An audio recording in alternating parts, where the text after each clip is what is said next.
It's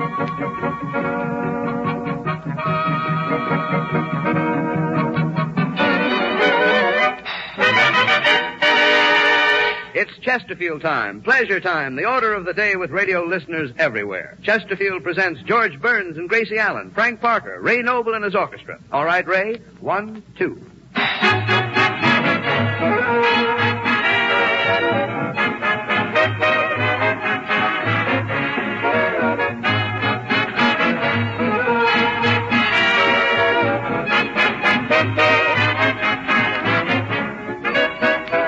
This is Paul Douglas speaking, and last week I told you how Chesterfield's tobacco buyers visit the leading markets of the world to get the best cigarette tobaccos. Every one of these tobaccos is outstanding for some quality smokers like, and the way Chesterfield blends and balances them together gives a lot more smoking pleasure. Here's the reason. Chesterfields have the right combination of mild, ripe, homegrown, and aromatic Turkish tobaccos rolled in pure cigarette paper. No cigarette can do more for you than Chesterfield. No other cigarette can give you Chesterfield's refreshing mildness, better taste, and more pleasing aroma. It's the blend that can't be copied. Chesterfields satisfy millions.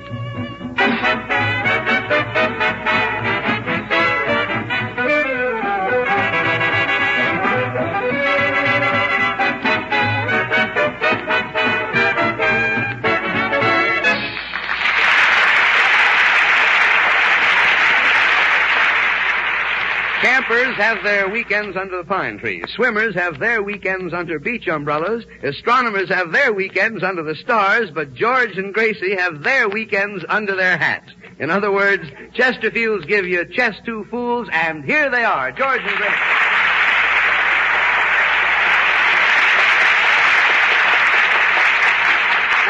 Thank you. Well, Gracie, what do you say to everybody? Hello. Isn't that wonderful? Oh, George, I'm having such a wonderful rest in New York. Nothing to do and all day to do it in. So you're getting a good rest, are you? Oh, yes. Last night I went to the Star Club, the El Morocco, Leon and Eddie's, the 21, the Paris, the Paradise, the Silver Slipper, the Cotton Club, and the Casino. Well, those are nice places to rest. Yeah, I think so. And tonight I'm going sightseeing, then taking a movie, walk up and down Broadway, then going to a cafe in Greenwich Village, and then drive out to the beach for a clam bake. Clam bake? That's all, huh? Mm-hmm. I suppose that's not tiring. Oh, no, they have somebody there to open the clams for you. But those nightclubs, what would you call going to 20 nightclubs? I'd call it taxi. I'd call you an imbecile. Are they cheaper than taxis? Much cheaper, yeah. I say, George. Oh, hello, Ray.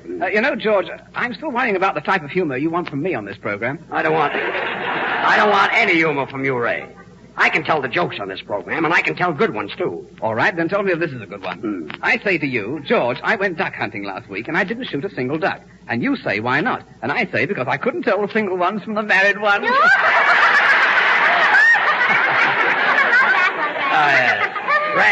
Ray, do you believe in signs?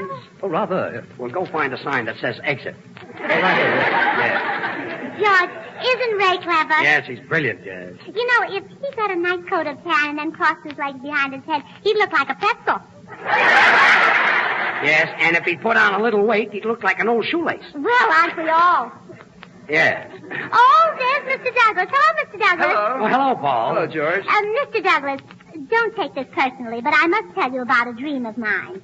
We're riding in the moonlight, the car stops, and you take me in your arms and you hug and kiss me. When did you dream that, Gracie? Well, I haven't dreamt it yet. That's my dream for tonight. I see what you mean. You have all your dreams planned before you go to sleep. Oh, sure. Otherwise, I might dream about Clark Gable, and that wouldn't be fair to Mr. Douglas. Well, of course, he could always dream about Carol Lombard. Oh. Telegram for Frank Parker. Well, Mr. Parker won't be here until shortly after he arrives. Oh, well, here, miss. Will you give it to him when he gets in? Here's a 50-cent tip, kid. Don't forget, everybody, Frank Parker owes me $50. Don't believe me. He only gave me a nickel. Screw, son. Gracie, you can't open Frank Parker's telegram. Oh, listen to this. Just read that you're back in New York again, and we're giving you 2 days to come over and settle up last year's hotel bill. Signed, the Ritzmore Hotel. Give me that telegram. I better put it back in the envelope here so that Frank won't know you opened it. Oh, imagine Frank Parker sneaking out of the Ritzmore. Gracie, why don't you mind your own business? Giving him only 2 days. My daddy got 90 days. And I always mind my own business. Yes, well, I've heard it whispered that you don't. Well, then that's an idle rumor. Opening Frank's telegram. A false report. Yeah, common gossip. A busybody. A busybody? What's a busybody? Yeah, a hula dancer. Oh, a hula dancer. Busybody. Oh, yeah. See what you mean. Well, Frank Parker. Hello, everybody. Hello. Hello, George. How many girls have been asking for me? Take it easy, Frank. No girls have been asking for you. But they will. Frank, here's a telegram for you. Oh, thanks. Say, that's a smart-looking suit you've got on, George. Like it, huh? Yeah, it just goes to show how silly it is to waste a gunny sack by filling it with potatoes. Never mind, comedian. Just read the telegram. Let's see. Just heard you're back in New York, and we're giving you 2 days to come back in New York. Those women. Oh, yeah. Yes. Anything important, Frank? No, it's just from some dame whom I heard that was in town, and she wants me to go over to the hotel for cocktails. Well. Well, I wouldn't let it bother you, Frank. Where does she live, Frank? At the Ritzmore Hotel? Quiet, Gracie.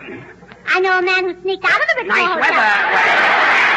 weather. But George, when you'll see the pretty little girl that met me tonight, George. She's come a bit later, and we're going to all meet Is later. that? Well, syncopated matter. Her name is Betty McDermott, and I'll tell you what happened. Yes? She was walking down Fifth Avenue looking very bored, and then all of a sudden I came along. Well, yes, I guess that settled it, Frank. I knocked her right off her feet. What were you doing? Riding a bicycle on the sidewalk? Yes, against the red light. Oh. George, I'll bet the Ritzmore must be an expensive hotel, especially if you pay your bills. Look, Gracie, some dark night when nobody is looking, something is going to happen to you. You think I ought to take out insurance? It wouldn't be a bad idea because years ago my mother took out accident insurance. Yeah, but you were born just the same.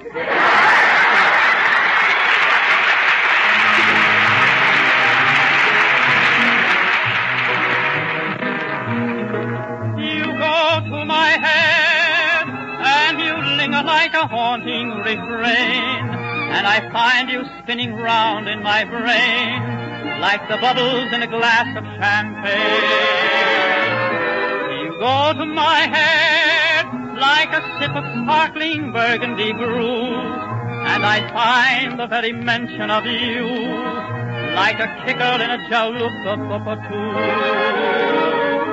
The thrill of the thought that you might give a thought to my plea cast a spell over me.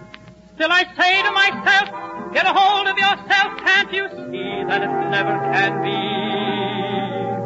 You go to my head with a smile that makes my temperature rise like a summer with 1,000 Julys. You intoxicate my soul with your eyes.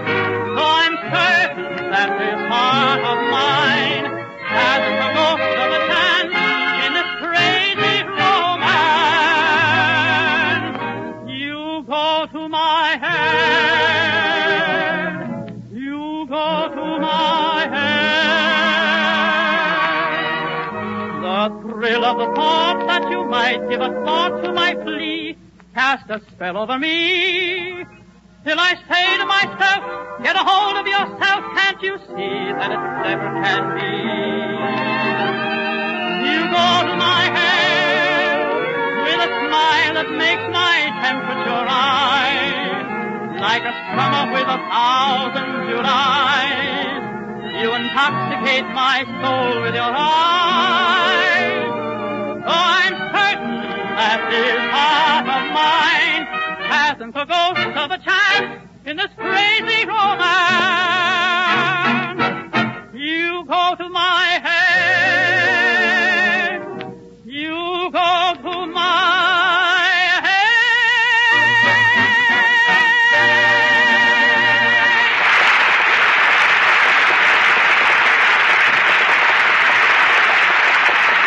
Well, that was Frank Parker singing You Go to My Head. That was really beautiful, Frank. Oh, thanks, George. I just hope that Betty McDermott was listening in. She gets such a kick out of me. So do you. Hello? Oh, just a minute. Oh, it's probably Betty. Gracie, you want it on the phone. Oh, all right. I wish all those handsome men wouldn't call me up in front of Mr. Douglas. It's embarrassing. Will you answer the phone? Oh, hello. This is Gracie Allen speaking, and I can't go out with you tonight because maybe I've got a date with Mr. Douglas. Yeah, maybe not. What? You say you've known me longer than Mr. Douglas? Well, that's funny. I don't recognize your voice. Gracie, will you... Please, George, please. What? You say you've known me ever since I was a little girl? Well, spell your name, please. Oh, now I remember. Hello, Mother. Mother? I'm really surprised she could spell her name. How are you, Mother? Really? Oh, poor Unky. How's Daddy, Mother? He is? Oh, poor Unky. How's my little nephew? Yeah? Oh, poor Unky. How's Unky, Mother? Look, Gracie, will you break this up? Mother, will you give Unky this message for me? Here it is. Goodbye. Well, that's a smart message. Gracie, what's the matter with your uncle? Well, Judge, you know where Unky's right leg used to be. Where his right leg used to be? Yes. Well, I've got a rough idea. Well, his left leg is there now. His left leg is where his right leg used to be? Yeah, but that's not the worst of it. His right leg is where his left leg used to be. Look, let me get this straight. Did Betty McDermott call yet, George? Not yet. Well, don't worry, she will. Who's worrying? So your uncle's left leg is where his right leg used to be. George, were you ever in a train wreck? Was I ever in a train wreck? Why, no. Oh, that's a shame. What are you doing tonight? Gracie, was your uncle in a train wreck? Well, not exactly. You see, they called me from the receiving hospital and said, we've got a man here who says he's your uncle. So I said, congratulations, boy or girl. And Wait he a minute. said... Just a minute. Look, Gracie, how did your uncle get into this receiving hospital? What happened? Well, am I telling you what happened or are you asking me? You're telling me. Well, all right. Don't act like I'm doing it. Now, look, let's start from the beginning. All right. Judge, what's the matter with your uncle? Oh, he's fine. My uncle. It's your uncle. Oh, yes. Well, anywho, he's in the receiving hospital, and I was rushing down Fifth Avenue to get the subway when all of a sudden... You were rushing down Fifth Avenue? Yes. The subway is on 7th Avenue. Yeah, I know, but all the nice stores are on Fifth Avenue. Oh, I see, yeah. So I thought I could run for the subway and do my window shopping at the same time. That's because you were worried about your uncle. Well, certainly.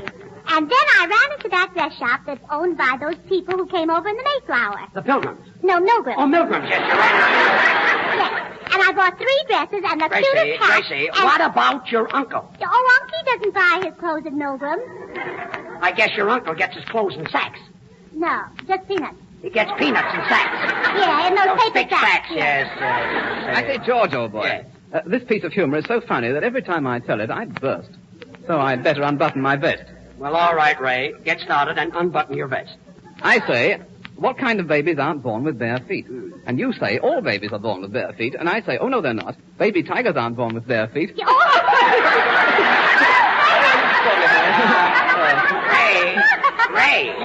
Ray, you can button your vest. Oh, righto. Betty McDermott hasn't called yet, Not George? yet, Frank, not yet. Well, I hope she gets here before I leave. You know, the kid's had enough tough breaks as it is.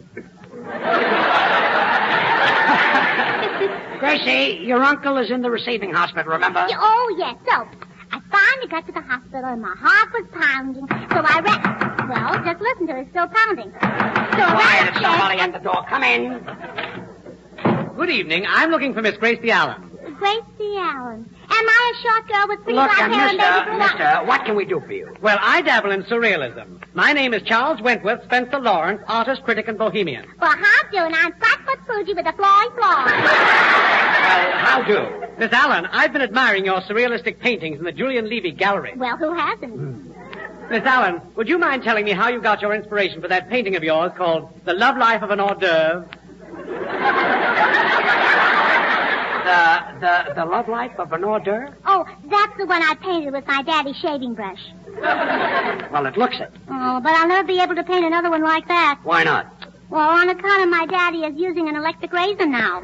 Well, that's a pity. I say, George, what do you think of this one? I say, I went to see a play last night, and then you say, on borrowed time. Then I say, no, on borrowed money. Oh, isn't it?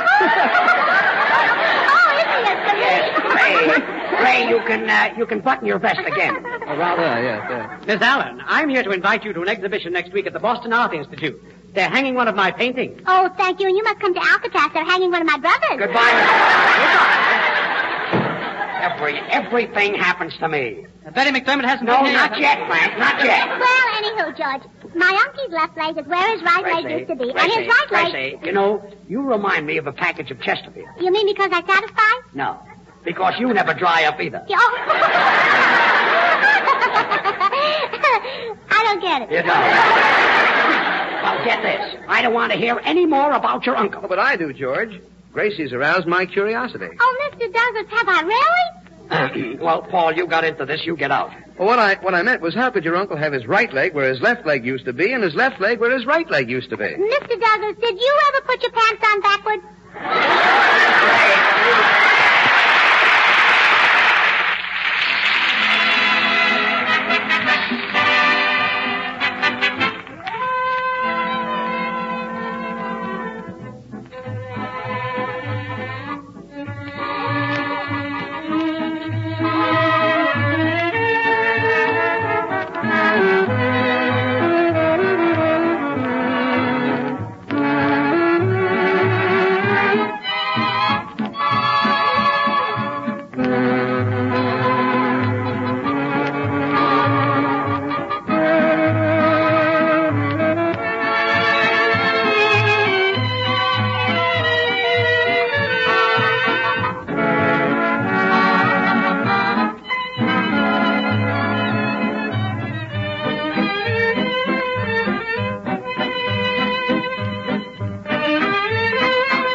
Beautiful, Ray, beautiful. Your violinist has such expression. Oh, he can't help that expression, George. He's scared to death of his wife.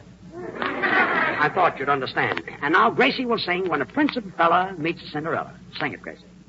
Oh, wait a minute, Ray, wait a minute.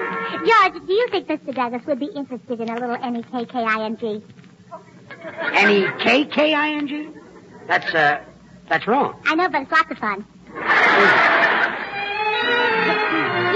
Wait a minute, Ray, wait a minute. George, did I tell you how smart I am? I left my umbrella on the streetcar this morning. And that proves you're smart. Sure, it wasn't raining. Wait a minute, Ray, wait a minute. George, did you hear about Joe Gordon's twin brother winning the ball game yesterday for the Yankees? Joe Gordon has a twin brother? That's what it said in the paper. Gordon's double wins ball games. Gracie, the song.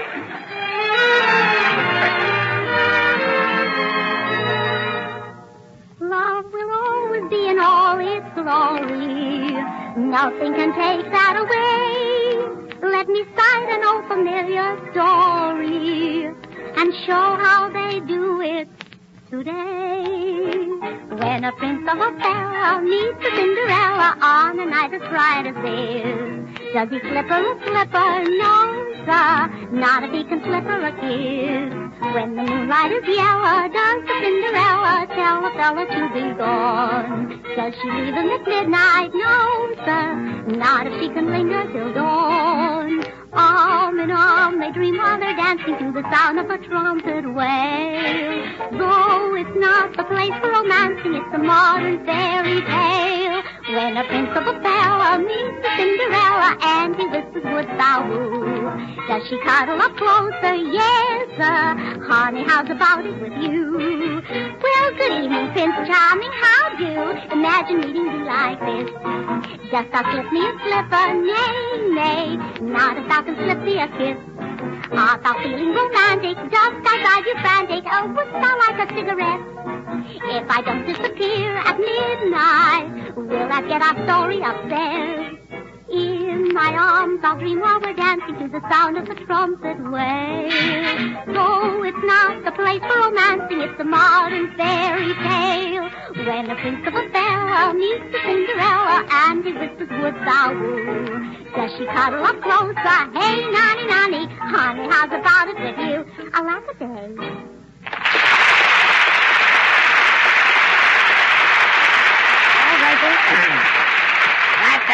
That was very nice. You've got a sweet little voice, and I'm sure everybody enjoyed it as much as I did. Well, I think so. I've even got a prettier voice than that famous opera singer, Johnny Weissmuller.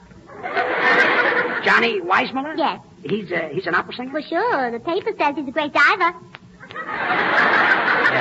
Diver. He probably goes swimming in lily ponds. Yeah. Oh, yes, that's really my own stuff. It's as funny as laundry hanging out in the line. Yeah, laundry hanging out in the line. Yeah, it's a washout. Yeah? Well, never mind. Say, Paul. Yes, George? Paul, since this is our second week on the Chesterfield program, I think it would be nice if you would tell us just how Chesterfields are made. Well, I'll be glad to. Mr. Douglas, did I tell you about my granddaddy? Gracie, Paul is Did gonna... I tell you that my granddaddy had an emergency operation? Gracie, do you always have to do all the talking? Well, no. Good. Go ahead, Paul. Well, the reason Chesterfields But I like are so to talk. mild... Some people like to sew. Gracie, Paul... Some people like to read books. Look. Some people like to play bridge. But you like to talk. How'd you know? Paul is trying to tell me something, and you keep on talking. What did you say, George? I said you keep on talking. Oh, I'll be glad to. Did you know that my granddaddy had an emergency operation? Emergency, yes. His left leg is on his right leg. Used to be in his right leg. What are they doing? Removing his appendix? No. They removed his whiskers from his zipper. They removed his whiskers from his zipper? Yes. He put on a leather jacket and couldn't get it off. Oh, the whiskers got caught in the zipper? Yes. That must have been a dangerous operation. Oh, it was. They had to put the instrument down his throat and make the incision from the inside. Well, why? Well, if they made it from the outside, they'd ruin his leather jacket. Well, I'm glad that's over. Paul, you were explaining about Chesterfield. Well, the reason Chesterfield... Betty McDermott isn't here yet, huh, No, George? Frank, she's not here yet. Well, I'll bet some insignificant little thing must be keeping her away. Frank, you're just self-conscious. Paul, you were saying... Oh, yes. The reason Chesterfields George, here's one I've just thought of. With what? I say, George, do you want to buy a milking stool? Then you say, why do you want to sell it? Then I say, because I can't get any milk out of it.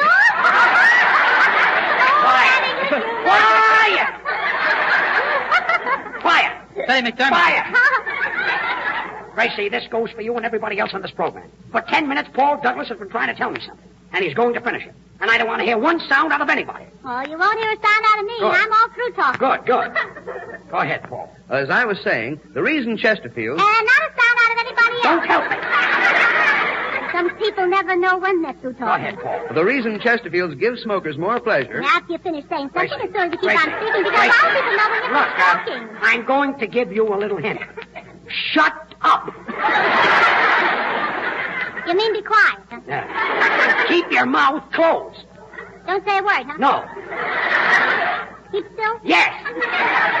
Like this? Yeah, like that. Now, go ahead, Paul. The reason... For how long? Look. Everybody in there. Oh, come in. Where's Frank Parker? Oh, there you are, Mr. Parker. I'm Mary Kelly. Remember? You had a date with my sister last week, but she wouldn't show up, so you took me out instead. Oh, hello, Mary. Mary. She's big enough to be the Queen Mary. Now listen, George, you've got to help me out of this jam. I've got to get rid of her because Betty will be here any minute. Well, what's Miss Kelly doing here this week? Well, you know how it is, George. She's probably infatuated. I'm infatuated. Oh, don't worry, Miss Kelly. You can reduce. Frank, you got into this jam and you get out.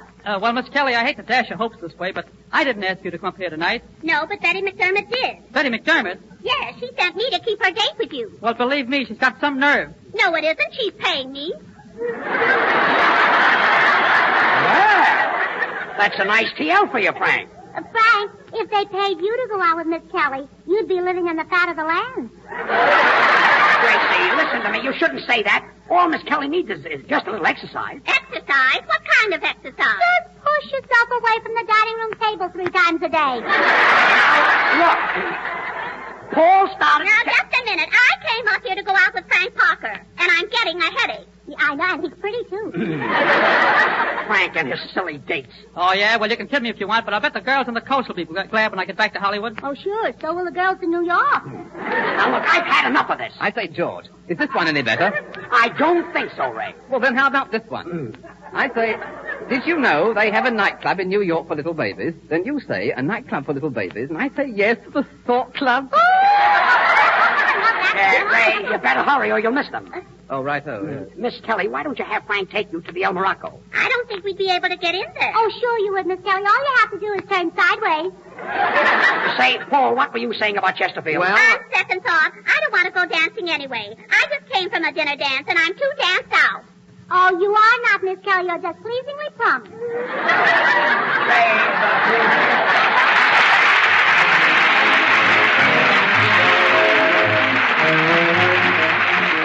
There's an old saying, be sure you're right and then go ahead. Well, Chesterfields have the right combination for giving smokers more pleasure. A can't-be-copied blend of the world's best cigarette tobacco. So go right ahead and make Chesterfield your cigarette. That refreshing Chesterfield mildness and better taste will give you a lot more smoking pleasure. And Chesterfield time is pleasure time. Music, comedy, and sports every week on your radio. Thursdays and Saturdays, Eddie Dooley's last-minute football news. Wednesday, Paul Whiteman and his orchestra. And next Friday at the same time, over these same stations, George and Gracie will be with you again. Well, Gracie, say goodnight to everybody. Oh, good night. But if I'm not too inquisitive, Mr. Douglas, are you going to drive me home? I'm sorry, Gracie, but I haven't got a car. Gracie, I've got a car. Oh, that's awfully sweet of you, George. Are you sure you don't mind walking? Good night, all. This is Paul Douglas telling you that you'll like Chesterfields because of what they always give you. A lot more smoking pleasure. This is the Columbia Broadcasting System.